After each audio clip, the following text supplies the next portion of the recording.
네, 안녕하세요. 반갑습니다. 저는 한신대학교 겸임교수 김선영이라고 합니다. 오늘 발달장애인의 성인기 진로, 배우고, 생각하고, 연결하고라는 주제로 강의를 시작하도록 하겠습니다. 일단 제 간단한 소개를 먼저 좀 드리려고 합니다. 저는 이제 한신대학교의 겸임교수로 활동도 하지만 지금 현재 사회적 기업 북컴퍼니 더메이크 사회적 협동조합의 또 이사로서 활동을 하고 있습니다. 이 두 개의 조직에서는 우리 장애인들에 관련된 다양한 일자리 그리고 돌봄 서비스를 제공하고 있다 이렇게 생각하시면 될 것 같습니다. 네, 그럼 제 소개는 간단하게 마무리하고요. 오늘 가장 중요한 부분이죠. 우리 이제 성인기 진로에 대해서 이제 크게 세 가지 유형이 있다라는 부분을 먼저 좀 말씀드리려고 합니다. 자, 성인기 진로는 우리가 말씀드린 대로 크게 세 가지로 구분을 할 수 있습니다. 첫 번째는 진학이라는 과정이 있고요. 두 번째는 취업이라는 과정, 그리고 세 번째는 돌봄이 있습니다. 자, 우리 비장애인들도 똑같이 성인이 되면 진로에 대해서 고민을 합니다. 특히 어떤 일을 해야 될까? 앞으로 이제 궁극적으로는 일에 대한 고민들을 하게 되죠. 그래서 보통은 진학을 많이 하게 됩니다. 이 진학의 형태는 주로 대학을 가게 된다라고 생각하시면 될 것 같습니다. 자, 그래서 우리 장애인과 관련된 대학들도 별도로 과가 존재하는 경우도 있고요. 또 그렇지 않은 경우에는 일반 대학에 또 특별 전형으로 들어가는 그런 사항들이 있습니다. 자, 그래서 대학 진학을 통해서 학업을 지속하면서 또 성인기를 준비하는 별도의 과정이 있다. 이렇게 보시면 될 것 같습니다. 자, 다음은 이 진학 과정을 마치고 나면 궁극적으로는 취업을 통해서 자신이 원하는 일자리를 선택하는 과정이 있죠. 자, 우리 비장애인들도 똑같이 취업을 많이 목표로 여러 가지 활동들을 준비합니다. 자, 그 중에서 우리 비장애인들은 일반 고용이라는 형태로 취업을 많이들 해서 다른 사람들과 경쟁을 해서 취업을 하는 형태가 있습니다. 하지만 우리 장애인분들에게는 특별한 제도가 있습니다. 지원고용이라는 제도, 또 보호고용이라는 제도, 그 다음에 재택고용, 그 밖에 창업도 있습니다. 자, 이런 다양한 제도를 통해서 취업의 형태 또는 창업의 형태도 가능하다라는 부분 말씀드립니다. 자, 마지막으로 세 번째는 제가 여기는 돌봄이라고만 적어놨지만 활동과 돌봄 이렇게 큰 카테고리로 같이 묶어서 이야기를 할 수 있을 것 같습니다. 우리 장애인 분 중에서 특히나 이제 장애 정도가 좀 많이 어려움을 겪는 경우에는 다양한 돌봄이 필요할 수가 있습니다. 그래서 지금 국가 차원에서도 주간 활동 서비스라든가 그 밖에 주간 이용 서비스 센터, 그 밖에 또 주거와 관련된 다양한 돌봄 형태가 있다. 이렇게 생각하시면 좋을 것 같습니다. 자, 그래서 우리 이제 장애인분들에게 성인기에 있어서 진로 가이드는 어떤 길을 갈 수 있을지 이제 한번 조금 로드맵으로 이렇게 그려보았습니다. 아까 말씀드린 것처럼 취업, 그 다음에 진학, 돌봄, 거주와 관련된 부분에서 말씀을 드리게 될 텐데, 자, 이 과정에서 먼저 중요한 부분은 개별 맞춤형 진로 설정이 최우선이다라는 부분입니다. 왜냐면 우리 장애인 자녀분들마다 각자 겪고 있는 상황이 너무나 다르기 때문에 그분에 대한 장애 정도, 또 적성, 흥미, 준비 상황 이런 것들을 종합적으로 반영을 해서 결정을 해야 되는 부분입니다. 자, 그래서 우리는 이 부분에 있어서 우리 자녀가 앞으로 진학을 가는 것이 좋을까? 아니면 바로 취업을 하는 것이 좋을까? 아니면은 취업과 진학이 조금 어려움이 있으니 돌봄 또는 활동을 선택하는 것이 좋을까? 이런 부분에 있어서 지금 고등학교 1학년, 2학년, 3학년 때부터 상황에 맞춰서 차근차근 준비할 필요가 있다. 이렇게 보시면 될 것 같습니다. 취업은 일반 고용도 있고 또 지원 고용, 보호 고용이라는 형태가 있다고 말씀드렸습니다. 이 부분에 있어서 우리 자녀가 어떤 또 취업을 할 수 있을지 이 부분을 설정하는 것이 되게 중요합니다. 예를 들어서 보호고용이라고 하면 아무래도 장애 정도가 중하기 때문에 일반 노동시장에서 비장애인들과 함께 일하는 부분에서는 조금 어려움이 있을 수 있겠죠. 그렇기 때문에 보호된 환경 안에서 전문가들의 도움을 받으면서 일자리를 갖게 되는 경우를 말하게 됩니다. 근데 예를 들어서 보호고용의 대상에 해당되는 사람인데 일반 고용을 목표로 하고 있다고 하면 이건 목표 설정이 잘못됐다라고 판단을 할 수가 있겠습니다.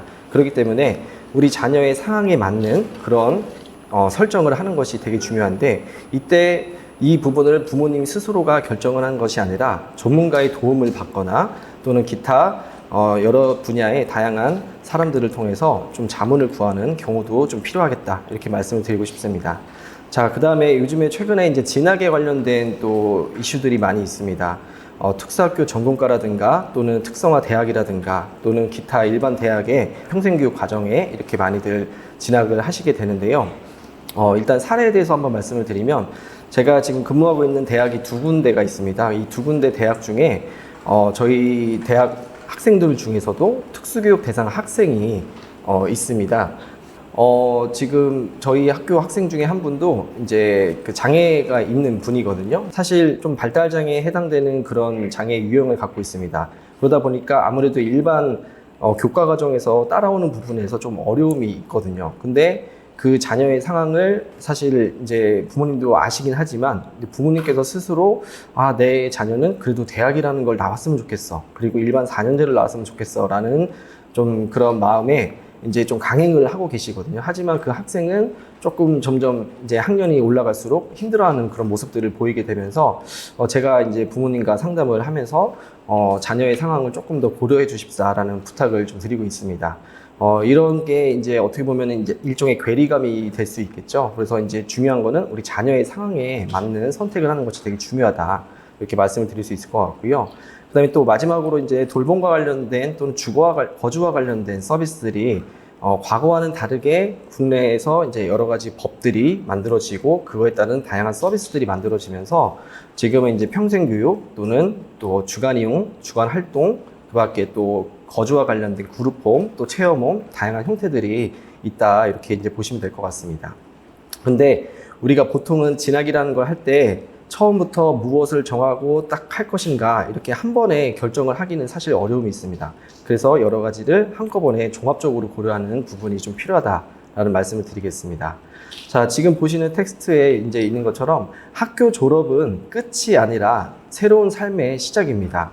자, 학교라고 하는 거는 보통 이제 20세까지 다니게 되죠. 그리고 또 진학을 통해서 한 23, 4세까지 다니게 됩니다. 근데 그 이후에 남아있는 성인기의 삶은 우리가 요즘에 100세 시대라고 하잖아요. 물론 우리 장애인분들도 개인차마다 이제 그런 수명이나 이런 것들이 다 다르게 되는데 어쨌든 성인기의 기준은 되게 길다 이렇게 보시면 될 것 같습니다. 그래서 너무 급하게 생각하지 마시고 조금 천천히 우리 아이들한테 좀 더 맞는 방향으로 스텝 바이 스텝으로 이렇게 단계를 밟아가면서 그 진로의 선택을 다양하게 고민해 보시면 어떻게 되지 않을까 싶습니다. 그리고 이제 진로라고 하는 거는 우리가 궁극적으로는 취업을 하는 게 주 목표긴 하지만 꼭 직업만을 의미하지는 않습니다. 자, 그래서 어떤 삶을 살아갈 것인가에 대한 총체적인 계획이다. 이렇게 이제 말씀을 드리고 싶습니다. 자, 우리 자녀분들의 상황을 우리 부모님들께서 너무 잘 알고 계시겠지만 내 자녀의 상황을 내가 아는 것뿐만 아니라 다른 사람들이 또 어떻게 우리 아이를 조금 알고 있을지에 대해서 좀 객관적인 평가를 받는 것이 되게 중요합니다. 우리가 이제 드러나는 모습, 이 빙산 모델이라고 하는데요. 장애 정도가 나타나는 부분에서는 위에 이렇게 빙산에 있는 이 모습을 보시게 되면 수면 위에 올라와 있는 요 일부분은 장애 정도 보여지는 부분입니다. 그렇기 때문에 우리는 이 보여지는 부분만 가지고 판단하는 경우가 되게 많다라는 것이죠. 하지만 이거는 단편적인 부분이고 이 이면의 배경을 한번 살펴보는 것이 되게 중요합니다. 우리 아이들은 모두가 다 자기가 어떤 것들에 대해서 조금 더 잘하고 있는지 그런 강점들이 분명히 존재합니다.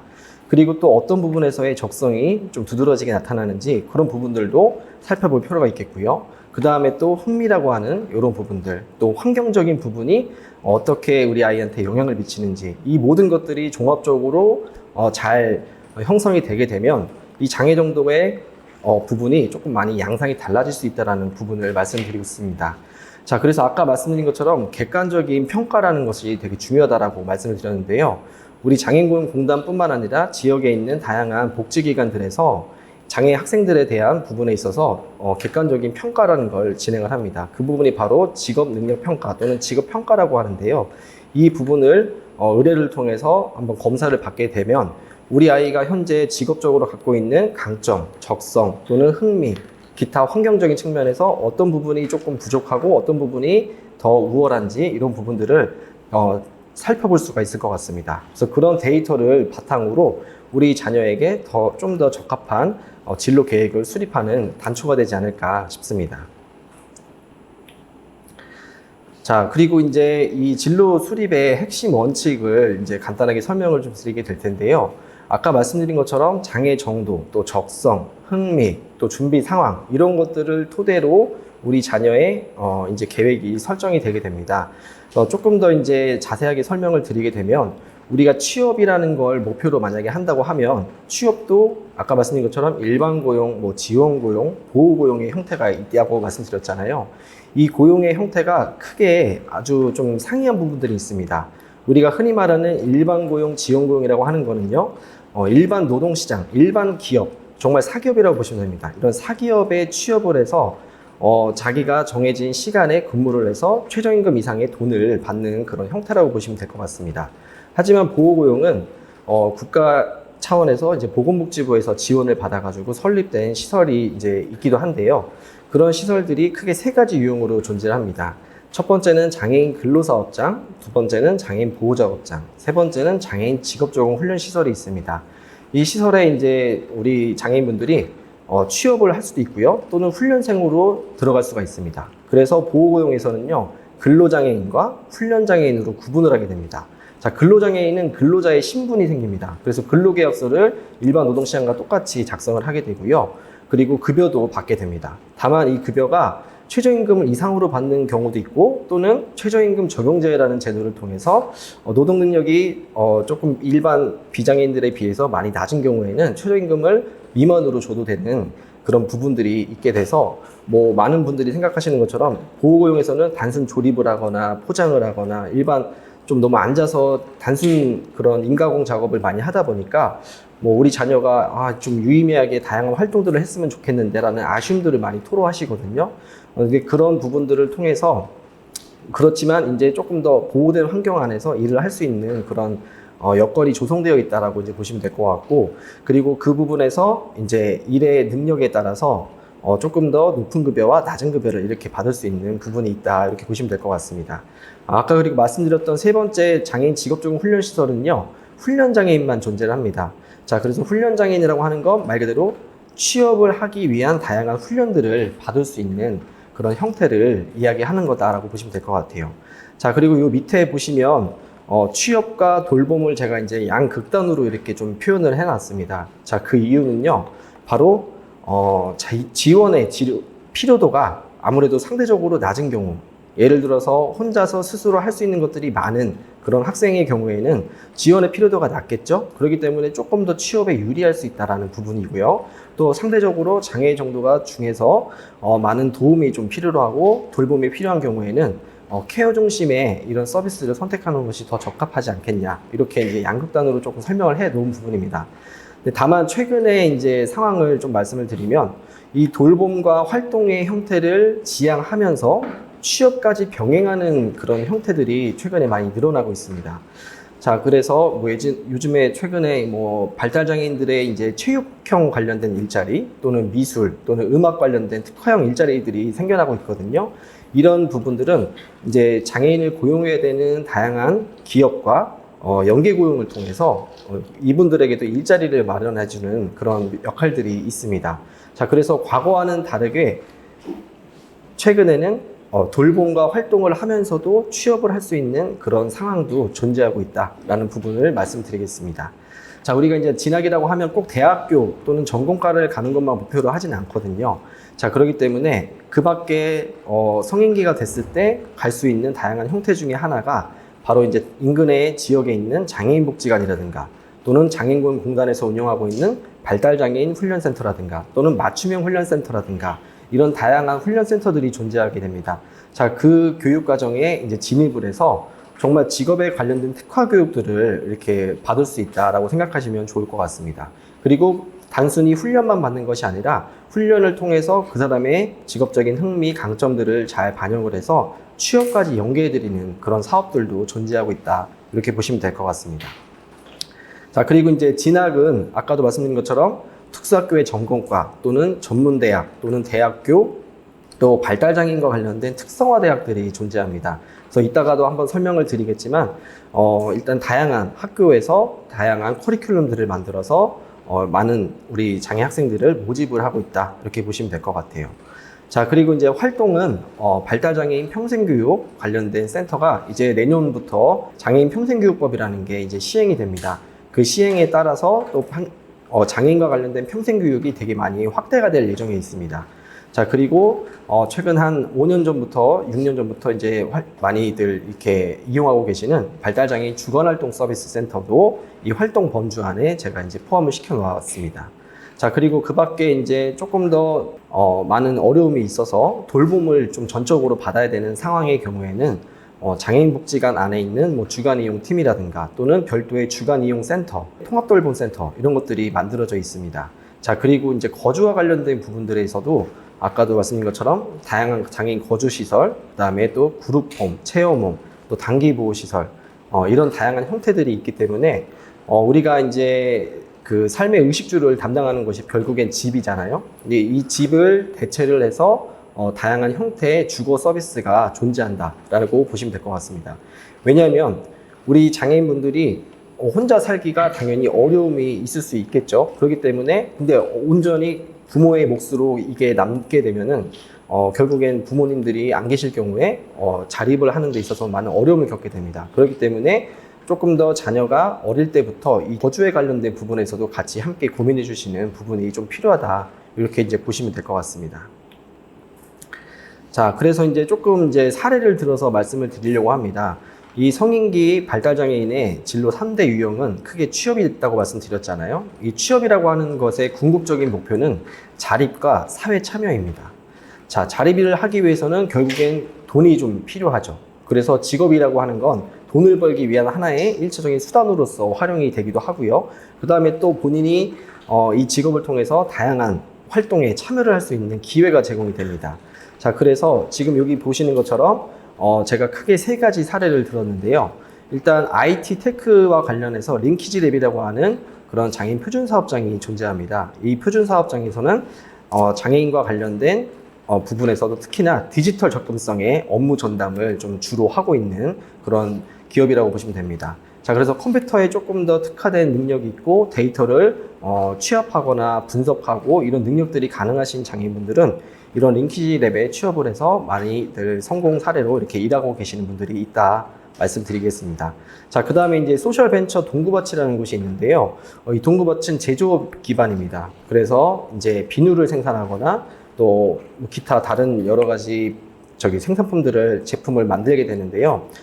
이 조직에서는 지금 장애인에게 조금 더 일하기 쉽게 직무를 재설계하고 그 다음에 또 장기 근속을 보장하는 그런 부분들이 있다라고 나와 있습니다. 그리고 이제 직업재활 그 시설과 관련된 부분에서는요, 숲스토리라고 하는 기업이 있는데 이 시설과 또 삼성물산이 함께 콜라보를 해서 좀 발달장애인들이 조금 더 맞춤형으로 내부 통합을 할 수 있는 그런 지원을 하게 되고요. 또 기업 내 직무를 개발을 해서 단순히 직업재활 시설에서만 일하는 것이 아니라 일반 기업과 같이 일할 수 있는 그런 콜라보 형태가 있다라는 것입니다.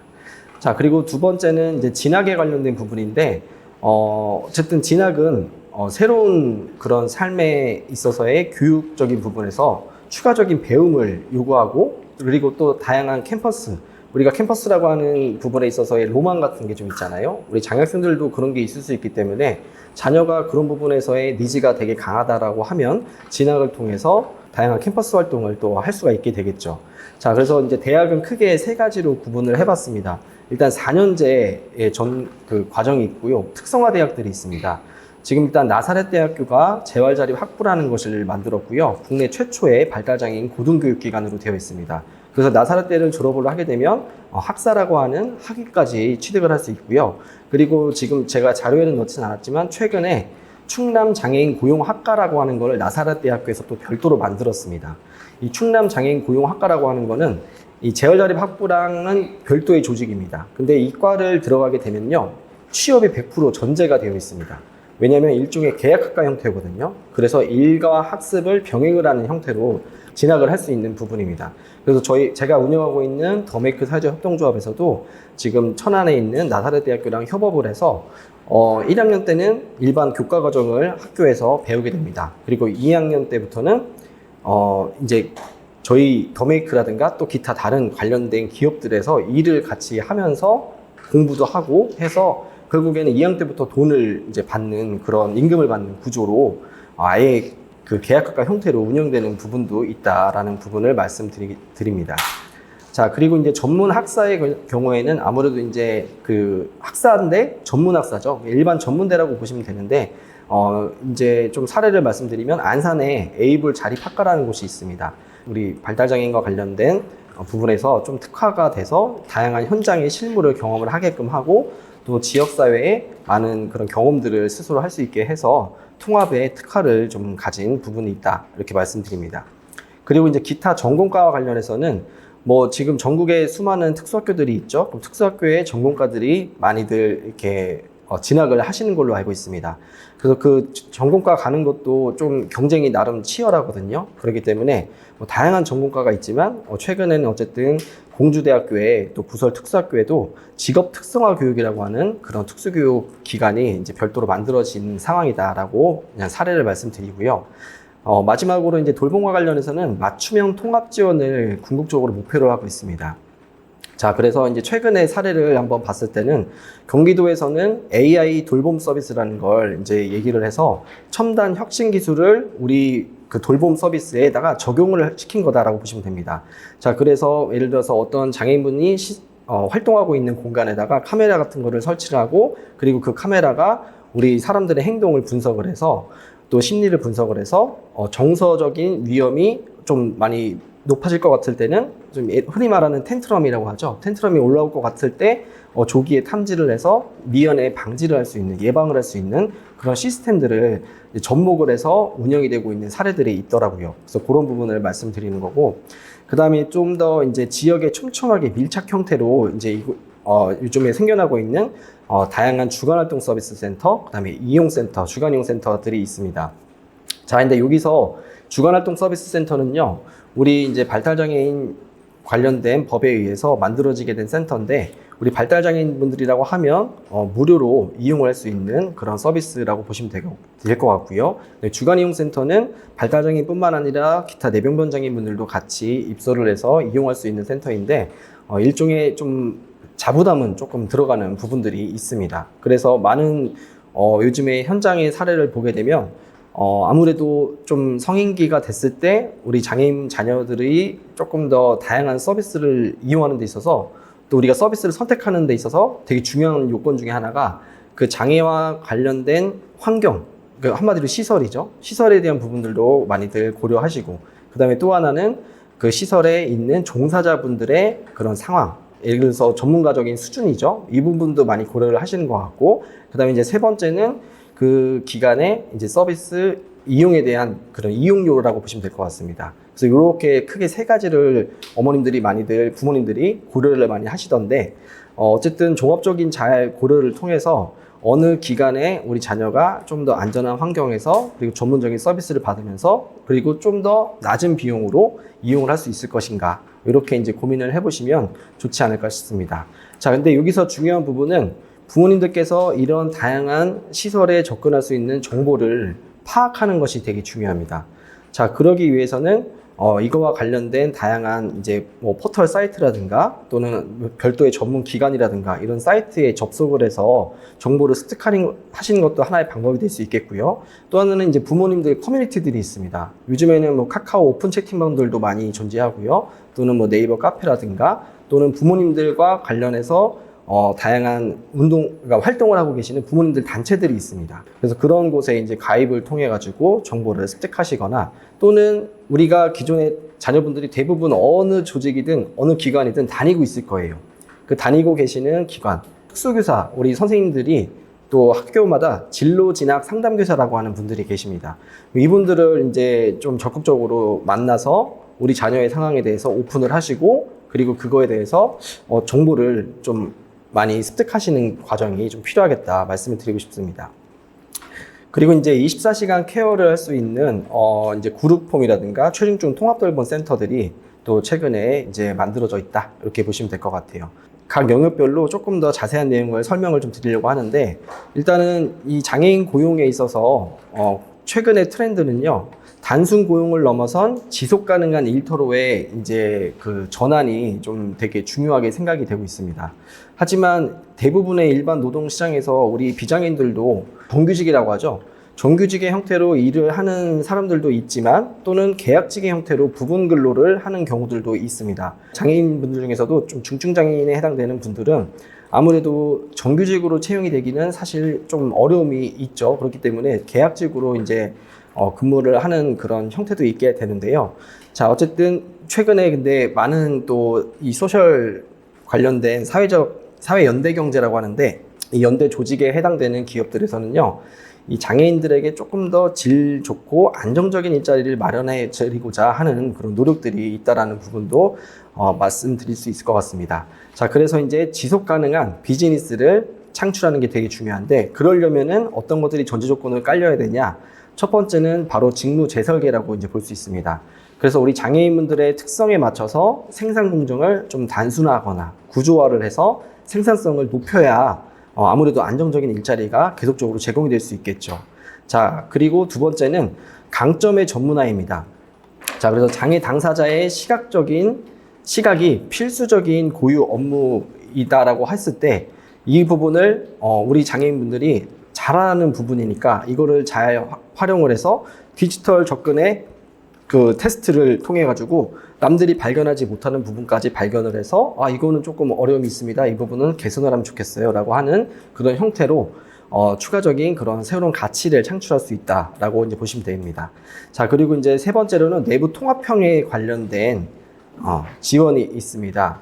자, 단순 수혜자가 아닌 비즈니스 파트너로서의 비장애인 직원과 수평적인 협력, 구조 형성, 또 장기 근속을 유도하는 부분들이 있다라고 보시면 됩니다. 자, 그래서 이런 세 가지의 방향을 조금 더 잘 갖추고 또 추구하고 있는 기업들이 이제 점점점 조금씩 늘어나고 있다. 이렇게 보시면 될 것 같아요. 그래서 아까 이제 제가 설명드렸던 세 기업에 대한 이야기를 한번 간단하게 말씀드리면, 동구버체라고 하는 소셜벤처이자 사회적 기업인 곳은 아까도 말씀드린 것처럼 고체 화장품, 비누라든가 기타 화장품들을 이제 만들게 됩니다. 자, 근데 기존에 이제 뭐 생산 라인을 통해서 다양한 형태로 이제 만드는 공정들이 있을 거잖아요. 이 공정을 이제 조금 더 장애인에게 적합하게끔 직무를 재설계를 하게 됩니다. 자, 그렇게 해서 한 결국에는 우리 발달장애인 직원이 27명 정도가 다 정규직으로 고용이 돼서 본인이 이제 계약의 그런 뭐 만료에 대한 그런 부담감 없이 쭉 자기가 일할 수 있을 만큼 일하면서 원하는 그런 근로 형태를 갖게 될 수 있다라고 보여줬고요. 그 다음에 또 되게 좋은 것 중에 하나는 중도 퇴사자의 비율이 또 되게 낮았다라는 부분들이 있었습니다. 자, 그래서 이제 동구버체라고 하는 회사는 아까 말씀드린 것처럼 다양한 고체 화장품들을 만들게 됩니다. 자, 그런 것들을 토대로 B2C의 모델로 일반적인 소비자한테 판매를 하는 그런 경향도 있고요. 그 다음에 또 B2B, 기업 대 기업으로 거래를 해서 호텔이나 이런 다양한 곳에 필요로 하는 고체 화장품들을 판매하는 경향도 있고요. 그리고 또 이거를 생산을 할 때는 우리 장애인분들이 모든 생산 과정에 다 참여하기가 사실은 어려움이 있겠죠. 그렇기 때문에 전문 업체에다가 OEM을 맡겨서 또 상품을 생산하는 그런 형태를 갖고 있다라고 보시면 될 것 같습니다.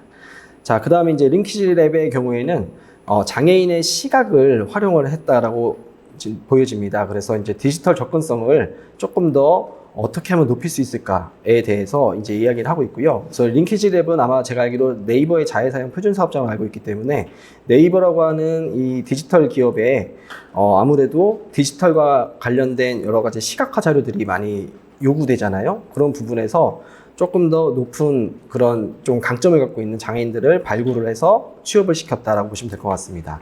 자, 그래서 수도권 발달장애인 기능 경기 대회에서 데이터를 입력하는 부분에서 아주 이제 뭐 금상을 수승할 정도로 직원의 역량이 극대화되었다. 이렇게 이제 볼 수 있습니다.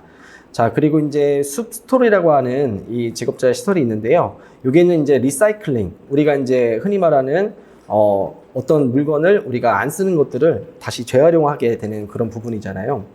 그래서 이제 리사이클링의 비즈니스를 기반으로 해서 남들이 안 쓰는 물건을 이제 이렇게 기부를 받거나 또 저렴하게 구매를 해서 그걸 다시 가공을 하고 다시 재판매하는 그런 형태라고 이제 보시면 될 것 같아요.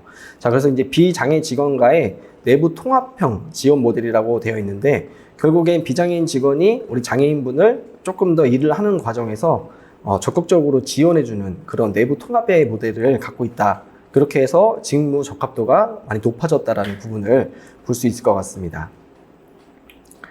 자, 그리고 이제 두 번째로는 우리 이제 그 진학계에 관련된 부분인데요. 과거에 이 진학이라고 하는 거는요, 전통적인 관점에서는 약간 단순 보호, 분리에 해당되는 그런 부분이 이제 많이 컸다라고 이제 보시면 됩니다. 그래서 획일화된 특수교육 또는 학교와 가정 중심의 제한된 인간관계, 그리고 또 단순 노무 중심의 제한적인 직업 훈련들이 존재했다라고 하면, 최근에 이제 패러다임은 조금 더 자립의 목표를 두고 별도의 전용 커리큘럼들, 우리 장애인분들에게 특화된 그런 교육과정들이 존재한다라고 보시면 될 것 같습니다. 그래서 이제 교사진이나 교수진들도 이 장애에 대한 이해도가 높고 다양한 경험들을 갖추고 있는 사람들을 배치를 해서 그 사람들에게 적합한 그런 커리큘럼을 마련을 하고 있고요. 그다음에 두 번째로는 사회성 및 자립훈련을 같이 겸해서 진행을 하게 됩니다. 우리가 일반 대학에서는 사실 학생들한테 사회성이나 자립훈련을 우리 비장애 학생들한테 뭐 교수들이 굳이 가르쳐 줄 필요는 없죠.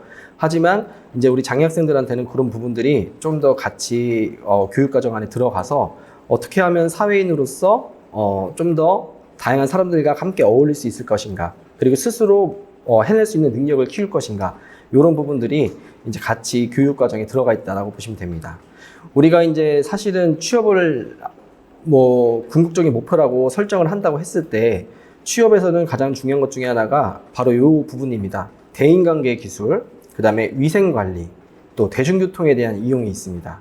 이 세 가지가 사실은 취업을 하는 데 있어서 되게 중요합니다. 그래서 또 여기에 이제 직장 예절도 필요하겠죠. 자, 그래서 독립적으로 출퇴근을 해서 내가 원하는 장소까지 왔다 갔다 할 수 있는 능력, 이거를 이제 대학교 안에서 교육과정에 집어넣어서 한다라는 거죠. 그리고 또 이제 위생관리, 우리가 아침에 일어나서 깨끗하게 씻고 의복을 입고 하는 부분들, 그리고 또 이런 헤어랑 또는 이런 뭐 표정이라든가 이런 거 관리를 하는 데 있어서 이게 위생관리가 되게 중요하게 되는데, 이 부분 또한 우리 대학에서도 교육과정 안에 들어가 있다는 겁니다. 자, 그리고 이제 학교에는 다양한 집단 그런 조직들이 있기 때문에 다양한 사람들과의 만남을 통해서 또 적절한 대인관계를 형성하는 부분까지도 존재합니다. 자, 그리고 이제 최근에 그 대학들은요, 학교 안에서만 머무르는 것이 아니라 외부 지역에 있는 다양한 기관들과의 그런 실무 연계를 통해서 일을 하는 경우들도 많이 있습니다. 자, 그래서 일반 뭐 인근에 있는 회사와 이렇게 MOU, 협약을 통해서 뭐 사무행정에 관련된 부분 또는 보건의료의 보조에 관련된 부분, 기타 뭐 제빵이라든가 커피라든가 다양한 형태에 관련된 부분에서 실전형 직업교육과 인턴십을 제공하는 형태들이 있다, 이렇게 이제 보시면 될 것 같습니다. 아까 제가 잠깐 설명드렸던 나사렛대학교 안에 있는 충남장애인 고용학과라고 하는 곳도 충남 지역에 있는 다양한 사업체들과 연계를 해서요, 저희가 뭐 바리스타 훈련도 하고 또 제빵 훈련도 하고, 그 다음에 또 최근에는 저희 쪽에서는 스마트팜을 관련해서 직무훈련을 계획을 하고 있거든요. 아직 시행되지는 않았지만 저희도 그런 식으로 고민을 해서 충남 지부를 만들었고, 그 지부에서 학교에 있는 대학생들이 참여를 해서 같이 활동할 수 있는 그런 역할들을 지금 제시하려고 계획을 하고 있습니다. 자, 그리고 이제 이 부분들이 결국에는 뭐 고교의 전공과 과정부터 또 4년제 정규 학위 과정까지 다양한 형태로 이렇게 올라갈 수가 있게 되는데, 물론 이 중에 한 가지를 선택을 해야 되는 부분이 있겠죠. 그래서 이제 우리가 진학을 할 때에는 정말 중요한 것 중에 하나는 우리 자녀가 과연 이 대학을 가는 것을 원하는가, 이게 저는 가장 중요하다고 이제 보여집니다. 많은 부모님들이 뭐 죄송한 말씀이지만 부모님의 욕심에 의해서 그래도 우리 애는 대학교 졸업장이라도 하나 갖고 있어야 돼, 약간 이런 마음으로 대학을 자녀가 원하지 않지만 보내시는 경우들이 종종 있거든요. 근데 그렇게 됐을 때 결국에는 자녀의 삶에 있어서 스스로가 뭔가를 결정하는 것이 아니라 부모님의 결정에 의해 내가 어쩔 수 없이 따르게 되는 그런 경우들이 있게 되는데, 이거는 과연 적절한가에 대해서 좀 충분히 고려를 해보실 필요가 있겠다라는 말씀을 드립니다. 어쨌든 이 장애인과 관련된 그 진학의 형태는 전공과, 전문학사 또는 일반 4년제 정규과정, 기타 등등 다양한 형태들이 있습니다. 아까도 제가 말씀드렸지만 최근에 저희 과, 제가 이제 소속되어 있는 과는 재활상담학과라고 하는 장애인 재활 상담사라는 자격을 갖추는 사람들을 양성하는 과인데, 이 과에도 더러더러 특수교육 대상 학생들이 한 분 내지 두 분 이렇게 매년 들어오고 있는 상황이에요. 자, 근데 이제 저도 교육자로서 그 학생들에게 똑같은 교육을 하고자 하지만 아무래도 조금 받아들인 입장에서는 어려워하는 부분들이 있다, 이렇게 이제 보시면 될 것 같아요. 그래서 조금 더 이 장애에 조금 더 특화된 그런 과를 보내는 거는 저도 적극적으로 이렇게 추천을 하는 바지만, 일반 학과에 이렇게 재학을 하는 거에 있어서는 조금 더 신중한 고민이 필요하다, 이렇게 말씀을 드리고 싶습니다. 자, 그리고 이제 세 번째는 돌봄과 관련된 이제 사례인데요. 아까도 간단하게 말씀드렸지만 첨단 기술, 그리고 이 기술과 1:1 밀착 지원이 결합된 혁신적인 돌봄이다라고 이야기가 되고 있습니다. 지금 최근 경기도에서 AI 결합을 한 공공돌봄의 형태의 시범 사업이 진행됐었습니다. 자, 그래서 AI를 통한 영상 분석 기술을 활용을 해서 장애인의 위험, 도전적인 행동에 대한 조기를 탐지하고 또 종사자의 선제적인 예방을 해서 이제 돌봄 사각지대를 해소하는 그런 부분들이 있다라고 보시면 될 것 같아요. 그리고 최중증 1:1 통합돌봄에 관련해서 도전적 행동, 우리가 어려운 행동이라고도 표현하는데, 그런 여러 가지 다양한 어려운 행동들을 하게 됐을 때 기존에 사실 받아주는 곳이 없죠. 네.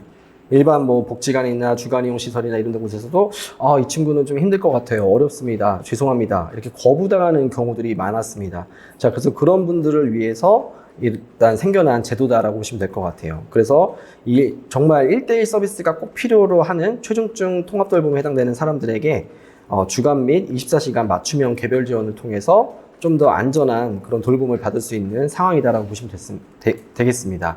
그래서 이 서비스를 이제 신청하시려면 일단 인근에 있는 행정복지센터에 방문을 해서 우리 아이가 정말 좀 어디 다니는 곳이 전혀 없고 집에서만 머물고 있어요, 너무 힘듭니다, 이렇게 이제 말씀을 하시고 신청을 하시게 되면 이 서비스가 이제 인근에 있는 지역에 있는 발달장애인 지원센터라는 곳으로 연계가 됩니다. 그래서 발달장애인 지원센터에서 그 부분에 대해서 이 서비스가 정말 필요로 하는 사람인지 이렇게 입소 상담을 하고 평가를 통해서 이제 선별을 해서 이 서비스를 받을 수 있게 된다, 이렇게 이제 이해하시면 좋을 것 같습니다.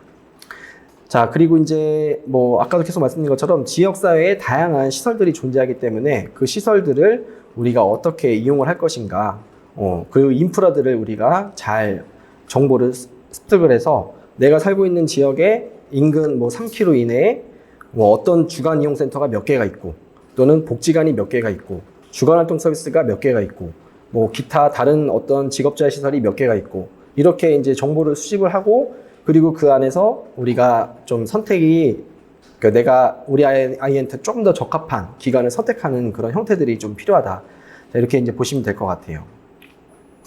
자, 그래서 이제 통합돌봄의 그런 뭐 만족도 조사 결과를 제가 이제 한번 분석을 해봤더니 2024년 데이터긴 합니다.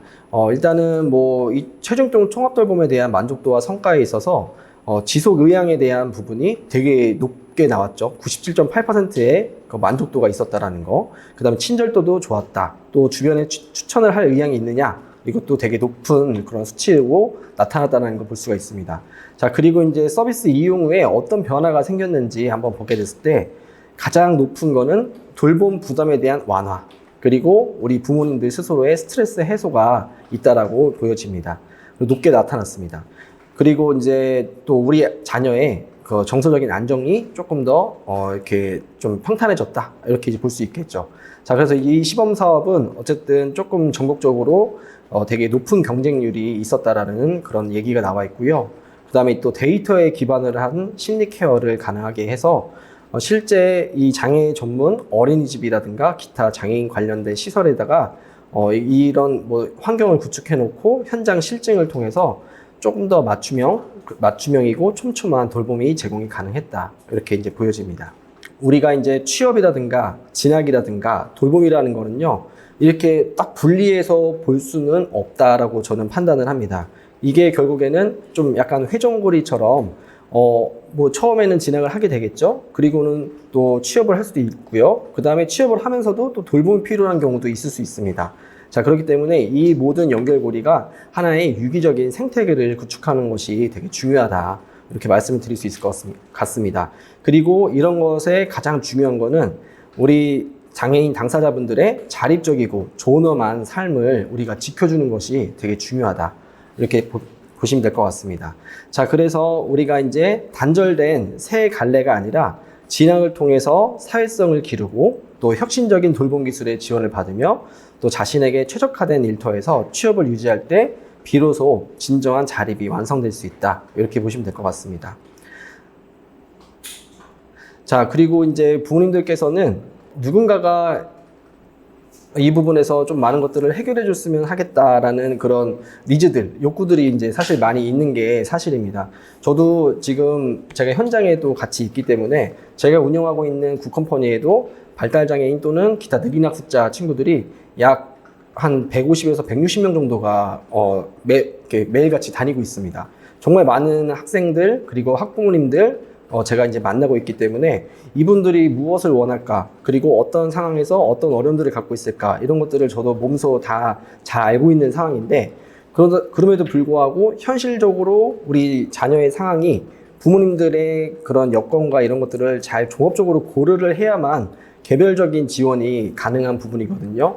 그렇기 때문에 정말 많은 부분에서 조금 더 심층적인 그런 상담을 저도 제공해 드리려고 노력을 좀 하고 있습니다만, 이런 부분에서 우리 지역에서도 부모님들이 지금 다니고 있는 여러 기관들의 종사자분들과 조금 더 친밀한 관계를 유지하면서, 그리고 좀 더 내가 우리 자녀에게 좀 더 객관적인 그런 입장에서 어떤 정보들을 얻을 수 있을 것인가, 그리고 우리 자녀에게 적합한 진로를 선택하는데 좀 다양한 의견들을 들어보시고 그거를 종합을 해서 판단을 하시는 것이 어떨까라는 그런 말씀을 좀 드리고 싶습니다.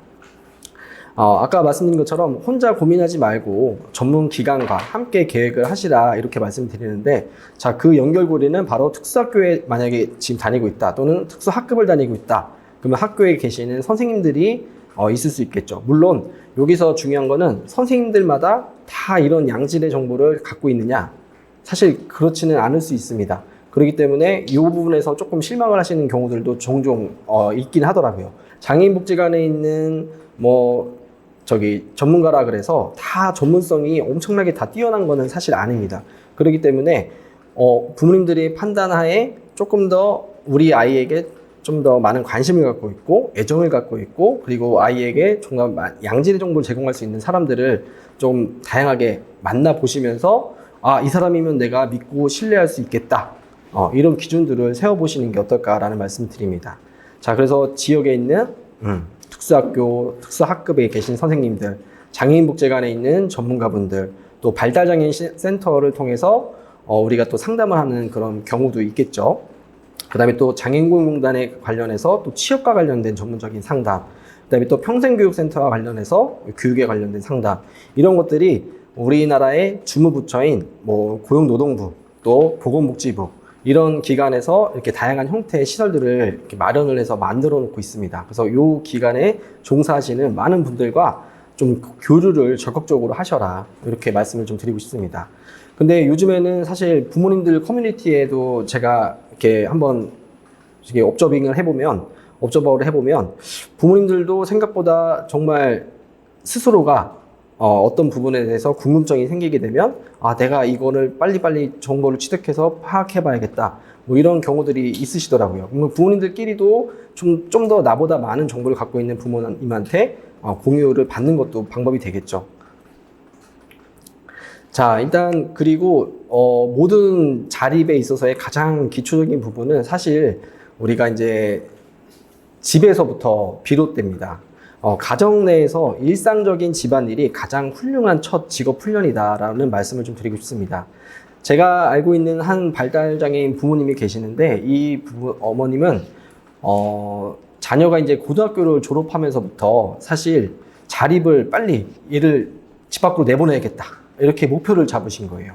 그래서 혼자서 독립생활을 할 수 있게 해야겠다라고 결심을 하시고, 그 자녀를 뭐 복지관도 보내셨고, 대학은 보내시지 않았고요. 복지관도 보내봤고, 주간이용센터도 보내보고, 주간 활동도 보내보고 하시다가 결국엔 여러 활동들을 다양하게 하시면서 또 쌓은 경험적인 축적, 데이터를 통해서 결국엔 취업까지도 하게 됐습니다. 그래서 지금은 미술 쪽에서 화가 형태로 이제 일을 하고 있는데요. 근데 이 친구를 단순히 취업에만 그 전념을 한 것이 아니라 아까도 말씀드린 것처럼 독립 주거를 시키겠다. 그래서 우리 집에서 벗어나서 나와 따로 살게 하겠다라는 생각을 하셨어요.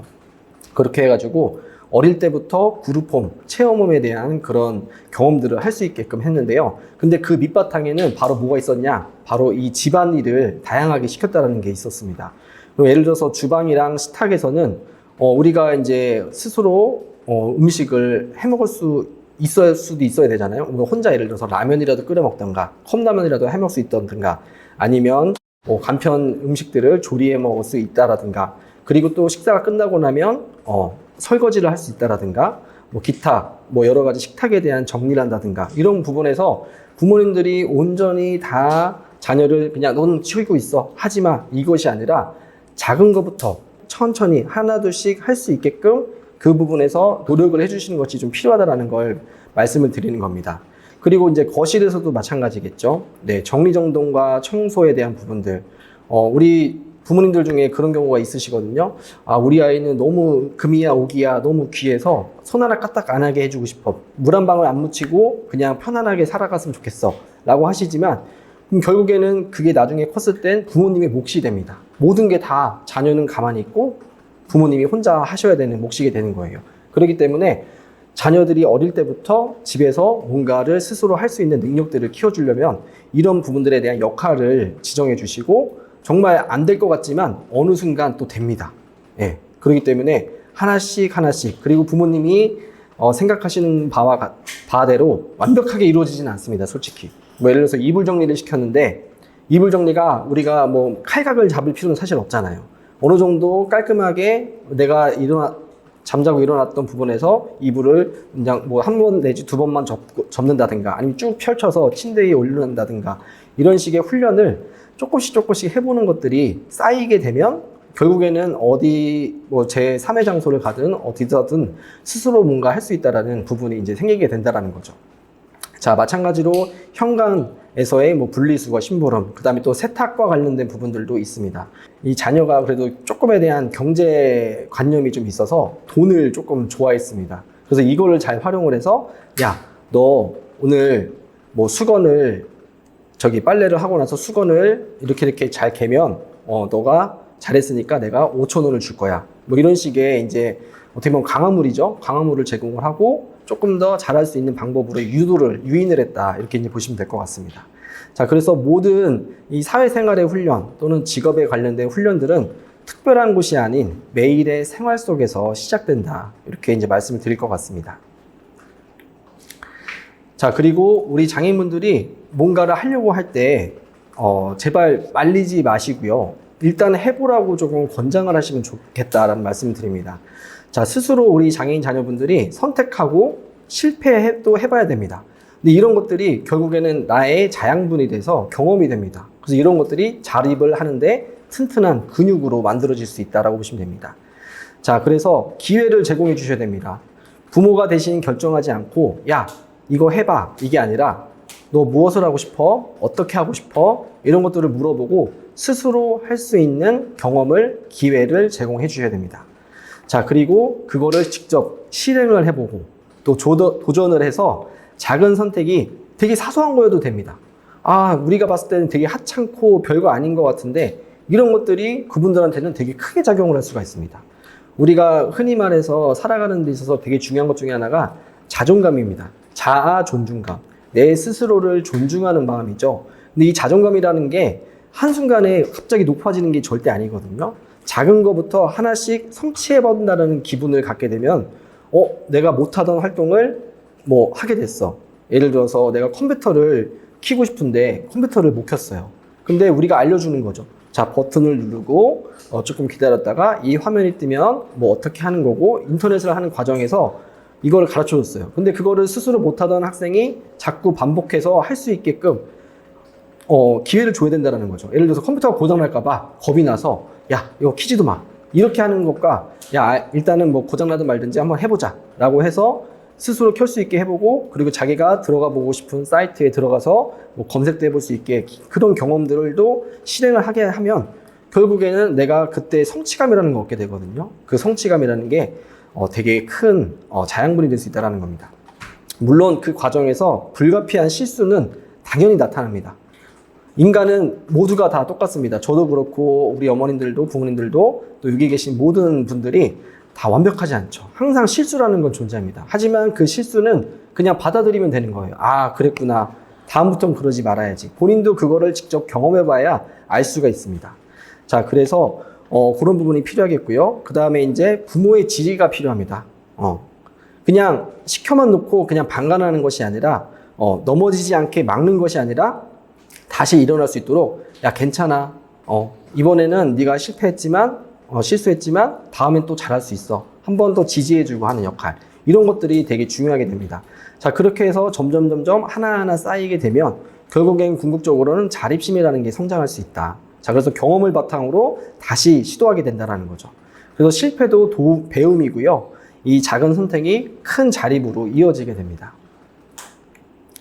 자, 그리고 이제 탄탄한 직원 생태계 위에는 결국엔 가정에서의 실천이 자립을 완성한다라는 말씀을 드리는데요. 아까도 말씀드린 것처럼 가정에서의 작은 실천.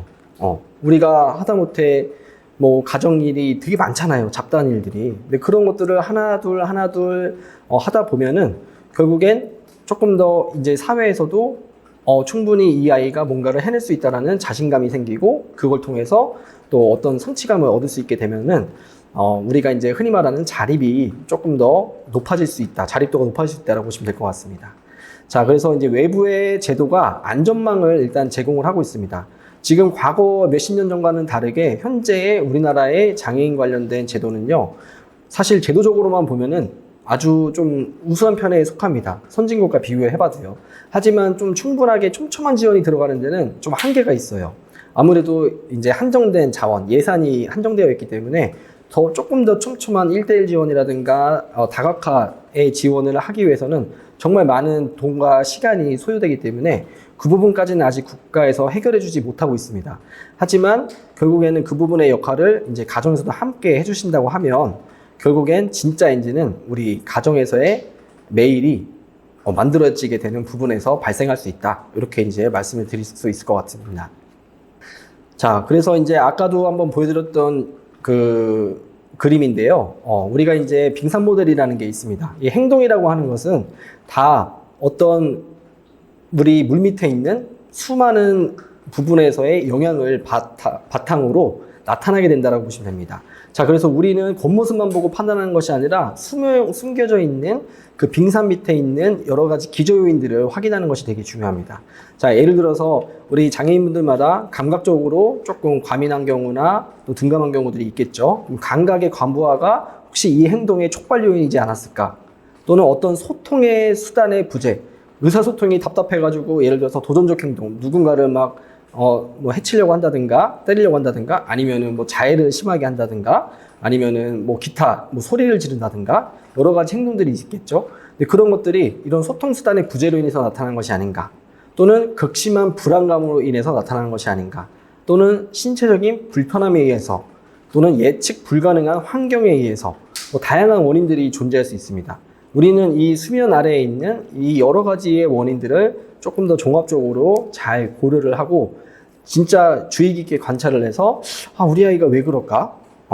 야, 왜 그래? 이게 아니라 우리 아이가 왜 그럴까? 얘가 뭐가 불편해서 이런 행동이 나타났을까? 이거에 대해서 조금 더 고민해 보시는 그런 부분들이 좀 필요하겠다라는 겁니다. 자, 그래서 우리는 그 수면 아래의 원인을 이해하는 게 되게 중요하고요. 그리고 그거를 잘 해결을 하나씩 해 나가다 보면 수면 위에 거친 행동은 자연스럽게 녹아내릴 수 있다. 이렇게 말씀드립니다.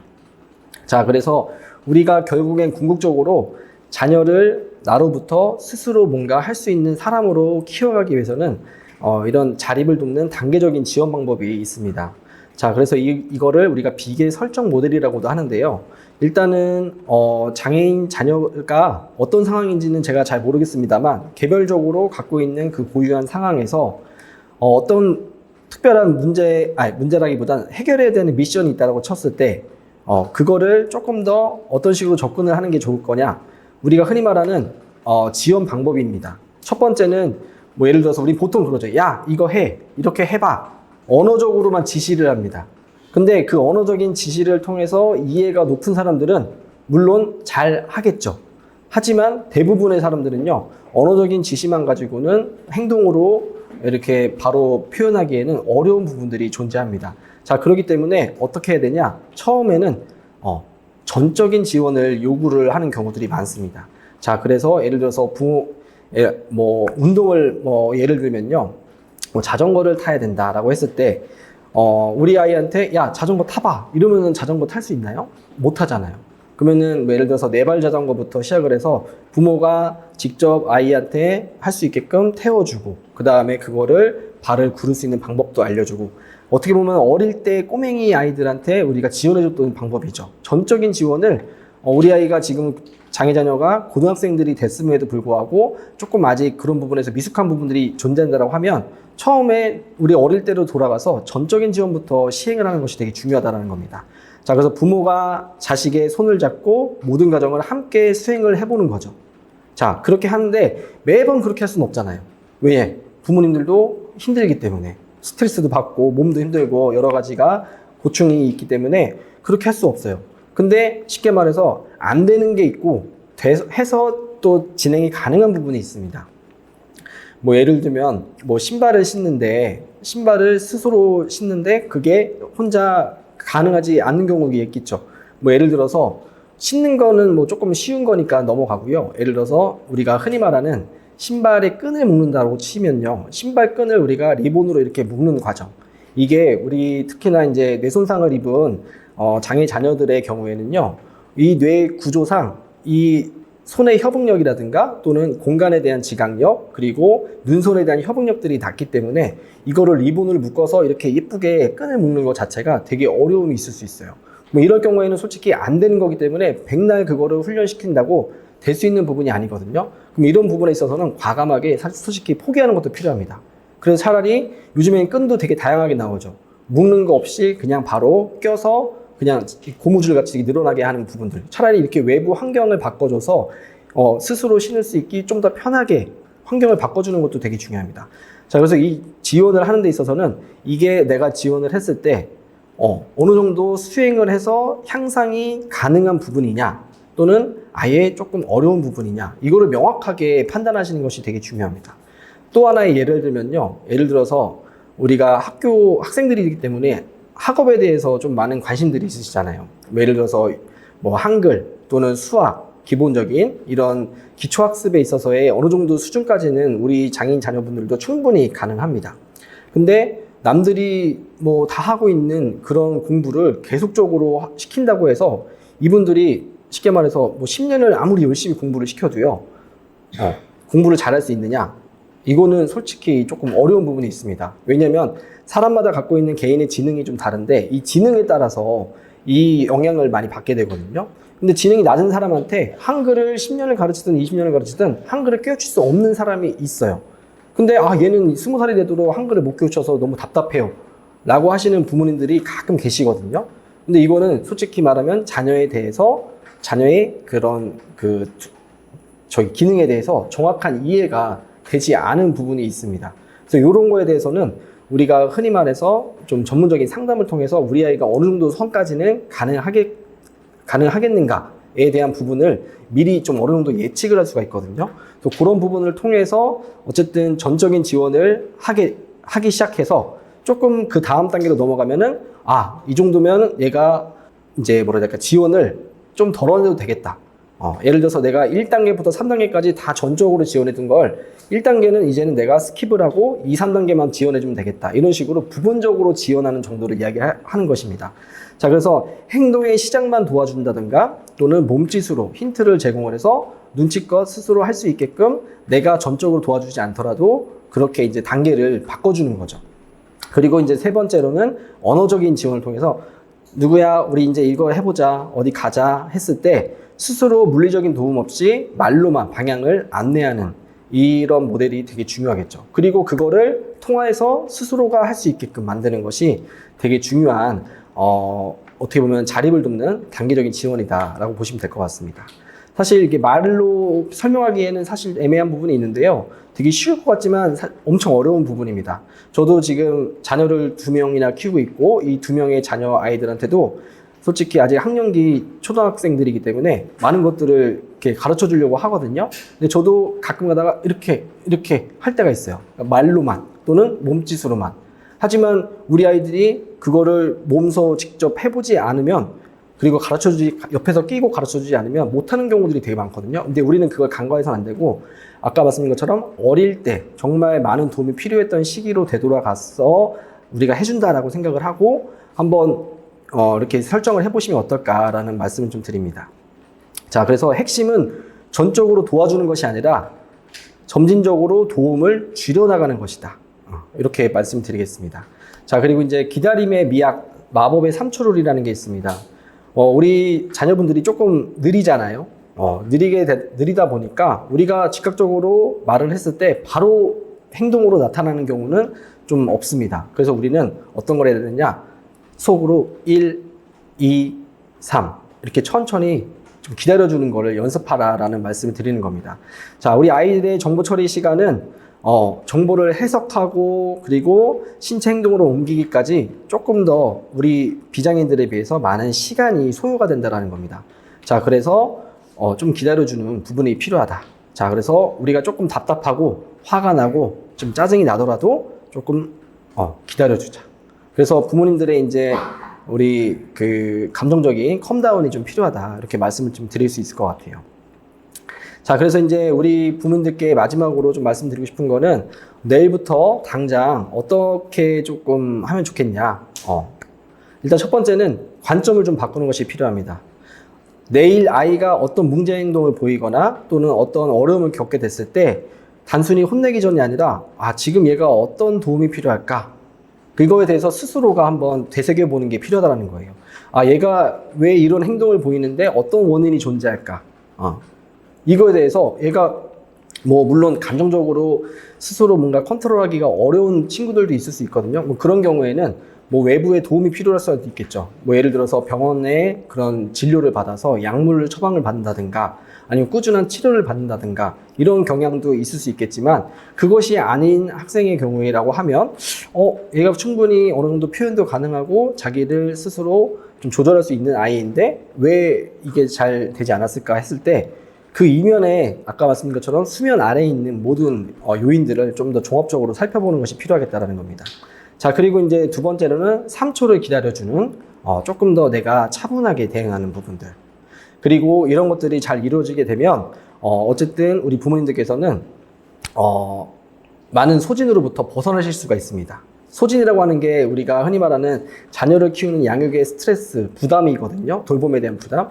근데 이걸로부터도 약간의 부모님들이 스스로 먼저 건강하셔야 됩니다. 그래서 충전할 수 있는 시간적인 여유와 또 이렇게 거리의 분리가 좀 필요하다라는 걸 좀 말씀드리는데, 자, 그래서 단 최소 10분이라도 자녀와 분리되어서 부모 자신만을 위한 온전한 휴식 시간을 갖는 것도 되게 중요하다. 이렇게 말씀드립니다. 저는 아무리 자녀를 우리가 키우는 입장에서, 부모 입장에서 저도 자녀가 되게 중요합니다. 하지만 제일 중요한 거는 저는 제 자신이라고 생각을 하거든요. 제 자신이 건강하고 또 활동성이 있어야 우리 자녀를 돌볼 수 있는 에너지가 생길 수 있다고 생각을 해요. 그렇기 때문에 부모 스스로를 먼저 잘 살피실 수 있는 그런 훈련들도 같이 하시면 좋겠습니다.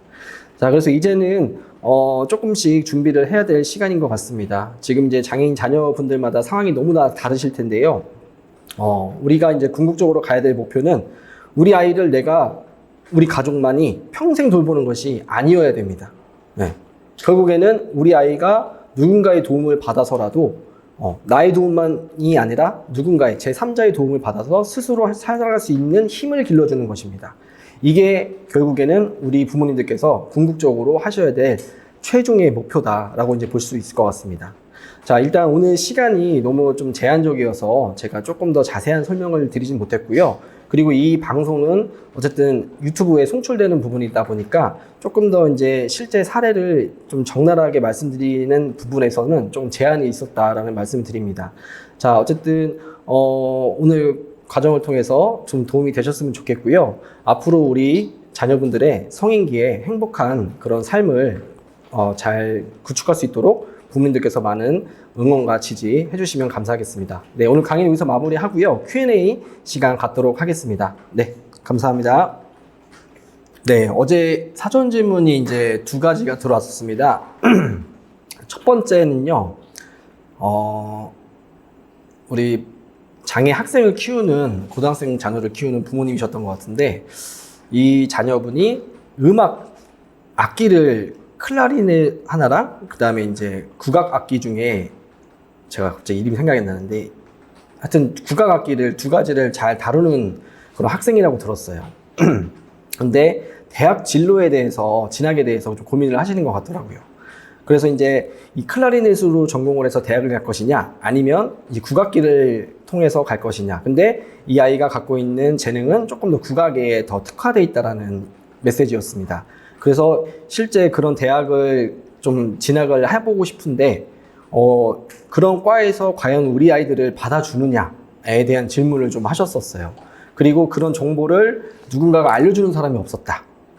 그리고 이런 거를 우리가 좀 하려면 결국엔 내가 그 대학들마다 다 개별적으로 전화를 해봤어야 되는데 과연 이게 좀 현실적으로 어렵지 않느냐. 그렇기 때문에 저한테도 이제 질의를 좀 하셨던 것 같아요. 일단 죄송한 말씀이지만 저도 솔직히 국악에 대한 그런 대학의 입시 정보에 대해서는 잘 알고 있지는 못합니다. 그래서 제가 이제 인근에 뭐 관련된 사례들을 좀 최근에 거를 조사를 해보긴 했는데요. 일단 서양악기에 관련해서는 발달장애인분들의 특화된 뭐 음악학과가 별도로 존재한다기보다는 그냥 일반 음악학과 안에 우리 장애 학생들이 들어가는 경우는 봤었습니다. 뭐 예를 들면 인근에 이제 경기도권에 협성대학교라는 곳이 있죠. 그리고 또 평택대학교라는 곳이 있었습니다. 이 대학에는 음악학과가 이제 존재하더라고요. 그리고 이제 음악적 재능이 조금 정말 비장애인 학생들과 비교해봐도 좀 그렇게 어렵지 않은 경쟁에서 뒤처지지 않는 학생들의 경우에는 입학을 해서 4년 동안 잘 다녀서 졸업을 하는 경우를 제가 실제적으로 본 게 2케이스 정도 있었고요. 그리고 그 밖에 이제 다른 대학의 사례는 솔직히 제가 아직 저조차도 이제 정보를 수집하지 못했습니다. 그리고 이제 국악 쪽으로는 저도 아직은 잘 모르겠으나 분명히 진학이 불가능한 건 아닐 텐데 하지만 되게 쉽지 않은 과정이지 않을까라는 생각을 해봅니다. 자, 그래서 이게 음악적인 재능이 있다라고 했을 때 꼭 왜 부모님께서 진학에 먼저 관심을 가지시는지 저는 그게 먼저 좀 궁금하고요. 꼭 진학이 아닌 형태의 제3의 형태들이 있잖아요. 예를 들어서 음악적인 재능이 있어서 음악과 관련된 전문적인 그런 취업의 형태를 갖고 있는 기업들이 있습니다. 근데 물론 국악 쪽은 저도 잘 알지 못하지만 예를 들어서 뭐 앙상블 같은 경우에는 여러 악단들이 있는 걸로 알고 있거든요. 뭐 대표적인 드림이드 앙상블이라고 하는 그런 앙상블 단원도 있고요. 거기서도 이제 뭐 클라리넷이라든가 기타 다른 여러 가지 악기들을 잘 다뤄서 조금 더 뭐 음악적인 재능을 잘 발휘해가지고 다양한 기업들을 대상으로 장애인 인식 개선 강사를 한다든가 하는 형태들을 저도 봤거든요. 그렇기 때문에 만약에 자녀분께서 음악적인 활동에 재능이 있고 그리고 그거에 대한 뭐랄까 계속적인 니즈들이 있다라고 하면 이거를 계속 하고 싶어하는 욕구가 있다고 하면 취업의 형태도 고려해 보시면 어떨까라는 말씀을 좀 드리고 싶습니다. 물론 진학을 해서 대학 과정에서는 조금 더 그 악기를 제가 음대를 안 나와서 모르겠지만 음악을 잘할 수 있는 뭐 기술 이런 것들을 알려주긴 하겠죠. 하지만 제가 알기로 어쨌든 음악 활동이라든가 뭐 미술 활동 같은 경우는 결국엔 또 개별 레슨을 추가적으로도 이렇게 받는 경우가 되게 많더라고요. 그래서 사실 계속적인 뭐 투자가 좀 필요로 하는 그 영역인 것 같은데 예체능은 특히나 그래서 꼭 진학에 대해서 뭐 자녀의 니즈가 확고하게 있다고 하면 물론 도전해보는 것은 맞겠지만 그렇지 않다라고 하면 좀 다른 방향으로 한번 선택해보는 것도 어떨까 이렇게 좀 말씀드리고 싶습니다. 네, 그리고 두 번째는 사실 이제 장애자는 아니라고 하셨어요. 경계선 지능에 해당되는 그런 느린 학습자라고 하셨는데, 뭐 아시겠지만 우리 경계선 지능이 느린 학습자 학생들은요, 사실 제도권 밖에 있습니다. 그래서 사각지대에 있기 때문에 고등학교 졸업하고 나면 솔직히 말하면 다 온전히 부모의 몫이에요. 우리 장애인 자녀랑 또 상황이 너무 다르기 때문에 취업을 하기도 어렵습니다. 왜? 장애인분들은 오히려 장애인 등록이 되어 있기 때문에 취업을 하게 되면 기업들 입장에서는 가산점이 붙어요. 그래서 취업을 하는데 좀 유리할 수가 있지만 우리 느린 학습자나 경계선 지능인의 경우에는 그런 것이 없습니다. 하지만 최근에는 그런 제도들을 지자체 차원에서 이렇게 조례를 통해서 만들어내고 있는 지자체들이 있거든요. 그래서 그런 부분들을 조금 살펴보시는 게 좋겠다라는 말씀을 드리고요. 그 다음에 제가 지금 운영하고 있는 그 기업에서도 경계선 지능인들에 대한 자립에 좀 초점을 두고 저희가 경계선 지능인 자립지원센터라는 걸 만들었습니다. 그래서 여기서 어떤 역할을 하느냐, 인근에 있는 다양한 사회연대 경제, 이 사회적 경제 연대 조직들은요, 청년들의 실업, 어쨌든 일자리를 고용을 창출해야 되는 그런 청년뿐만 아니라 뭐 어르신, 노인, 중장년까지 포함해서요, 취업이 어려움을 겪고 있는 사람들에게 일자리를 제공해서 취약계층 일자리를 만들어줘야 되는 그런 사업들을 의무를 갖고 있습니다. 그래서 저희는 사회연대 경제에 속해 있기 때문에 그런 기업들과 연대를 해가지고 작년에 저희가 실제 그 느린 학습자 청년을 저희가 훈련을 사전에 조금 했었고요. 그 훈련을 통해서 취업까지 연계했던 사례가 있긴 하거든요. 근데 이제 이 사례가 사실 되게 드문 사례고 아직까지 많이 보편화되지 않은 상황입니다. 하지만 앞으로는 조금 더 이게 보편화되지 않을까 싶습니다. 네. 일단 여기까지 말씀을 좀 드리고요. 혹시 또 다른 부분들 한번 말씀을 드려보면요. 자, 일단 그 질문 중에 전공과 전문학사 4년제 학사 중 하나만 할 수 있나요? 순서대로 천천히 다 해보면 안 되나요? 라는 말씀을 해주셨습니다. 이거는 하나만 할 수 있나요는 아닙니다. 정말 순서대로 원하시는 거를 다 해보실 수도 있어요. 뭐 전공과 일단 졸업을 하면, 전공과는 다만 고등학교를 졸업하고서 거의 바로 가게 되어 있죠. 물론 한 1년 있다가 또 들어갈 수도 있는 걸로도 알긴 하는데 대부분은 고등학교 졸업과 동시에 전공과는 거의 진학을 하게 됩니다. 근데 만약에 전공과를 탈락을 했어요. 그러면은 제2의 전문학사 과정으로 또 보낼 수가 있겠죠. 근데 물론 부모님이 경제적인 여력과 그 다음에 아이가 그거를 원해서 이 활동을 하고 싶어 한다라고 하는 전제 하에 보내셔도 됩니다. 그리고 전문학사 마치고 나면 우리 아이가 또 대학생활을 너무 좋아해서 추가적인 대학생활을 더 원해. 그러면은 부모님께서 또 여력이 되시면 그래, 너 대학도 4년 더 다녀봐 라고 하실 수 있죠. 결국에는 뭐 천천히 이것저것 경험을 할 수 있는 거는 그 집의 상황에 따라서 선택을 하기 나름이다. 하셔도 되고 안 하셔도 되고 이건 부모님의 몫입니다. 가능합니다. 자, 그 다음에 네, 저희 아이는 그림을 잘 그리는 편인데 그림 그리기로 취업할 수 있는 기회, 경로, 현황이 궁금합니다. 자, 이거는 이제 그림과 관련돼서는요, 요즘에 다양한 취업처들이 이제 마련이 됐어요. 근데 어떻게 보면은 지금은 이제 진입 시장이, 그러니까 그림을 그리는 기업이 이제 생각보다 아주 많지는 않거든요. 근데 지역마다 조금씩 생겨나고 있긴 합니다.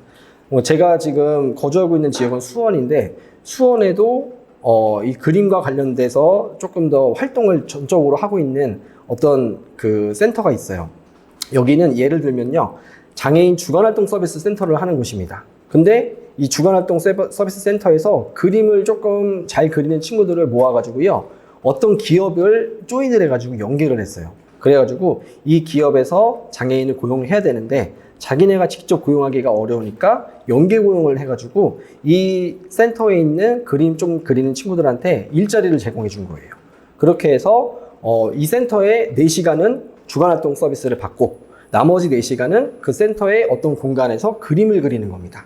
예. 그렇게 해서 돈을 받아가면서 활동도 받고 돌봄도 받고 이렇게 조금 더 우리 장애인 입장에서는 그래도 좀 편안하고 안정된 환경에서 일할 수 있는 그런 조건이 조성이 되더라고요. 그렇게 해서 이제 뭐 많지는 않지만 그 일자리가 한 3-4자리 정도는 마련이 된 걸로 제가 이제 보여지고, 그 다음에 이제 그림과 관련해서 뭐 되게 잘 되어 있는 그런 업체들이 좀 있어요. 뭐 예를 들어서 지금 저기 은평구에 있는, 갑자기 이름이 생각이 안 나는데, 직업자의 시설 중에도 되게 그 여우 그림 그리는, 그 캐릭터 그리는 곳이 있거든요. 갑자기 이름이 생각이 안 나네요. 네, 거기도 이제 꽤 유명한 작가, 그러니까 유명한 작가가 아니고 그림을 잘 그릴 수 있는 작가들이 거기에 취업을 해서 돈도 받으면서 또 작품 활동도 하고 전시도 하고 그런 경우가 있고요. 그 다음에 또 부모님들끼리 이렇게 모여서 협동조합 형태로 만들어서 작가 그림을 그릴 수 있는 작가들을 모집을 해가지고 아까 말씀드린 것처럼 기업을 연계를 해가지고 하는 그런 형태들도 있습니다. 네. 그래서 이제 뭐 현황은 어쨌든 막 아주 활성화되어 있지는 않지만 지역마다 조금씩은 이렇게 점점 늘어나고 있는 추세다라고 보시면 될 것 같아요. 일반고등학교 진로 상담 선생님이 특수반 아이 진로 상담도 가능할까요? 이거는 솔직히 제가 잘 모르겠습니다만 케바케일 것 같아요.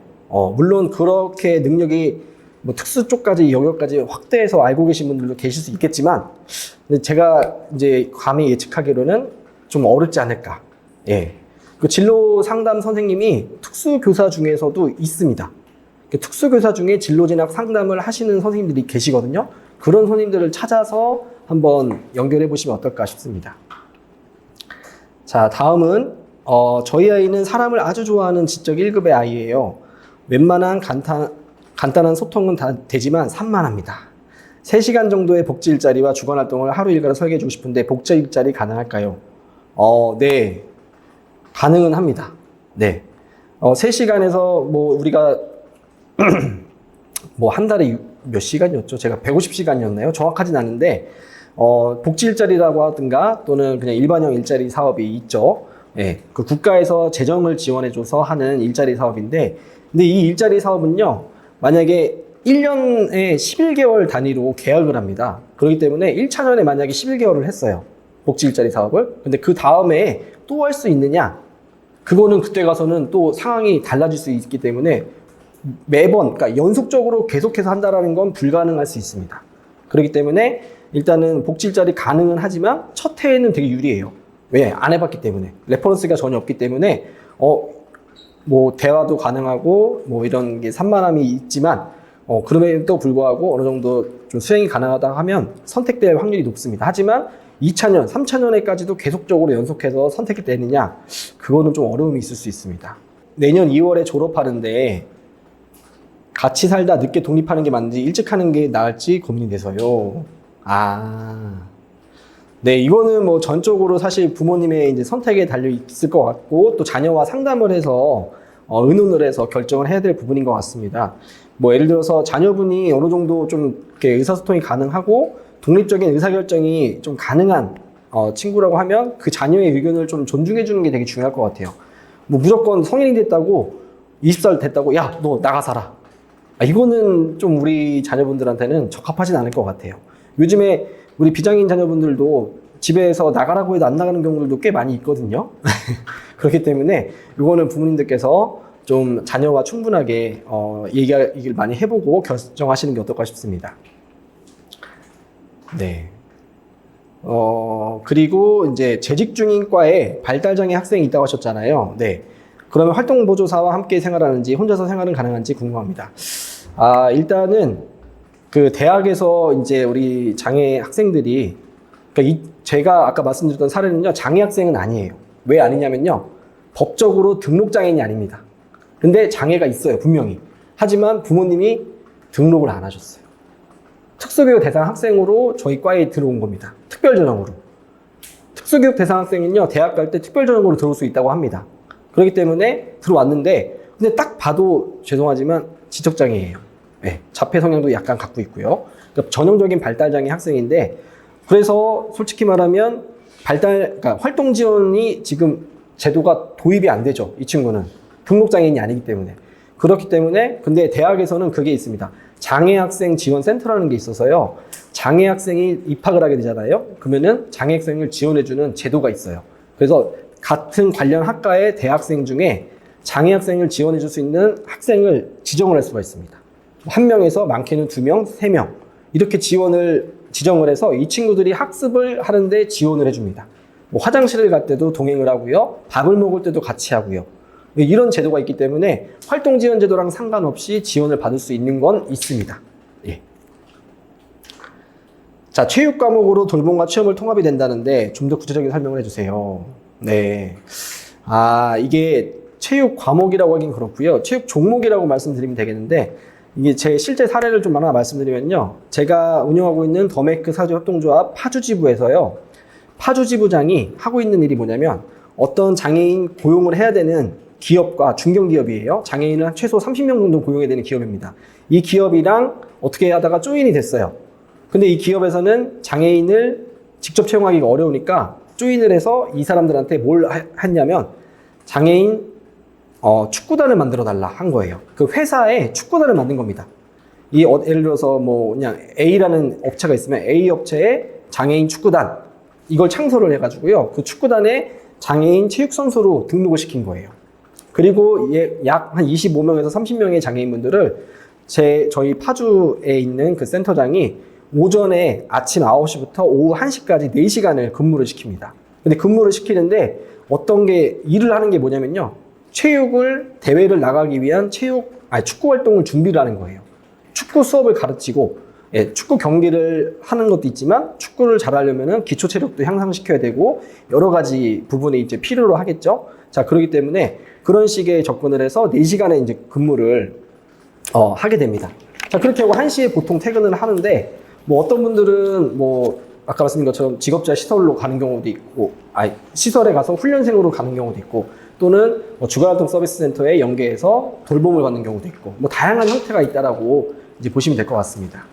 일단은 경기도 AI 돌봄 서비스는 돌봄센터 입소자만 이용할 수 있는 건가요? 제가 알고 있기로는 그렇긴 한데요. 저도 이거에 대해서 솔직히 아주 정확한 정보를 알고 있지 못합니다. 그래서 이 AI 돌봄과 관련해서는 우리 아마 경기도에 장애인 종합지원센터라고 하는 누림센터라는 곳이 있거든요. 그 센터에 한번 뭐 홈페이지를 들어가 보시던가 아니면 문의를 해보시면 어떨까 싶습니다. 자, 그 다음에 디지털 드로잉 수업 관련해서는요. 지금 이제 잘 찾아주셨네요. 네, 스프링샤인이라는 곳이 아까 제가 말씀드리고 싶었던 여우 그림 그리는 그 기업인데요. 네, 이 스프링샤인이 원래는 장애인 그런 뭐라 해야 될까? 처음에는 그 사회적 기업으로 시작을 했다가 사실 조금 운영이 좀 어려운 부분도 없지 않아 있긴 해서 직업자 시설로 전환한 걸로 알고 있습니다. 근데 어쨌든 여기에 제가 이제 작년에도 몇 번 가봤었는데 디지털 드로잉을 이렇게 수업을 하더라고요. 네. 그리고 서울에는 아까 말씀드렸던 뭐 키뮤라고 하는 그런 기업들도 있었고, 근데 거기서 수업을 하는 건지는 잘 모르겠어요. 그냥 직업인으로서 취업만 연계하는 것인지 아니면 수업까지 별도의 과정으로 하는 것인지는 정확하게 모르겠습니다. 네, 그룹홈 입소 시 가장 중요하게 생각해야 될 조건이 무엇일까요? 라고 하셨는데요. 그러니까 그룹홈마다 아마 입소 조건이 조금씩은 다르긴 할 텐데요. 일단 중요한 거는 정서적으로 그러니까 독립이 가능한 상황이어야겠죠. 예를 들어서 부모님한테 너무 이렇게 의존적인 성향이 강하거나 해서 좀 독립적인 그런 이렇게 분리가 어려울 때는 조금 어렵지 않을까 싶기도 하고요. 그 다음에 아마 좀 독립 신변 처리 요거는 좀 정확하진 않지만 그래도 어느 정도는 조금 가능하진 않아야 될까라는 생각을 좀 하고요. 그리고 낮에 뭔가 활동하는 것이 좀 그래도 있긴 있으셔야 될 거예요. 예, 뭐 복지관을 다닌다든가 아니면 취업을 했다든가 또는 뭐 어디 훈련센터를 다닌다든가 예, 이런 활동들. 그리고 이제 부모님의 이제 그 또 이용료를 낼 수 있는 그런 상황도 있으셔야겠죠. 그룹홈은 제가 정확하진 않지만 한 달에 한 30에서 50만 원 사이에 돈이 좀 들어가는 걸로 알고 있긴 하거든요. 그래서 경제적인 부담이 조금은 되긴 하는 부분이라. 그리고 또 주말에는 안 맡아줍니다. 평일만 밤에 오후에 한 5시부터 뭐 저녁 같이 해먹고 그 다음에 뭐 프로그램 하고 그리고 같이 자고 아침에 일어나서 아침밥 먹고 이제 각자 활동을 하다가 다시 저녁에 모이는 그런 구조예요. 그렇기 때문에 좀 그런 부분들이 있을 건데 입소 조건은 어쨌든 그룹홈마다 조금씩은 다 다를 거라서 이거는 개별 좀 상담을 하셔야 되지 않을까 싶습니다. 네, 아이가 취업을 준비할 수 있을지 객관적으로 확인할 수 있는 방법이 있을까요? 없을까요? 네, 이거는 아까 한번 제가 강의 중에 말씀드렸지만요. 지금 자녀분이 몇 학년인지는 모르겠지만 만약에 한 고등학교 1학년쯤 되면요. 이제 학교 차원에서 직업 평가, 직업 능력 평가라는 거를 우리 공단이랑 연계를 해가지고 진행을 하게 됩니다. 그 직업 능력 평가의 결과에 따라서 우리 아이가 취업을 준비할 수 있는 상황이 어느 정도 수준인지를 어느 정도 가늠을 할 수가 있거든요. 그게 결국엔 객관적인 평가라고 이제 보시면 될 것 같아요. 그래서 고등학교 1학년 때부터 뭐 1년 단위로 하는 경우도 있고요. 아니면 1학년 때, 보통 3학년 때 이렇게 2년에 걸쳐서 직업 평가를 하게 되는데 그 직업 평가 결과가 어떻게 보면 객관적으로 이 아이가 어느 직업을 어떻게 선택할 수 있을지, 아니면 좀 취업이 많이 어려운 상황이다, 아니면 취업이 가능한데 어떤 직업을 선택할 수 있다, 이렇게 이제 평가해서 소견을 받을 수가 있습니다. 네. 어쨌든 시간 관계상 많은 부분들을 알려드리고 싶었으나 조금 아쉬운 건 있지만요. 또 이 시간을 통해서 부모님들께서 많은 정보를 얻어가시는 시간이 되었길 바라봅니다. 네, 이상 강의를 마치도록 하겠습니다. 감사합니다.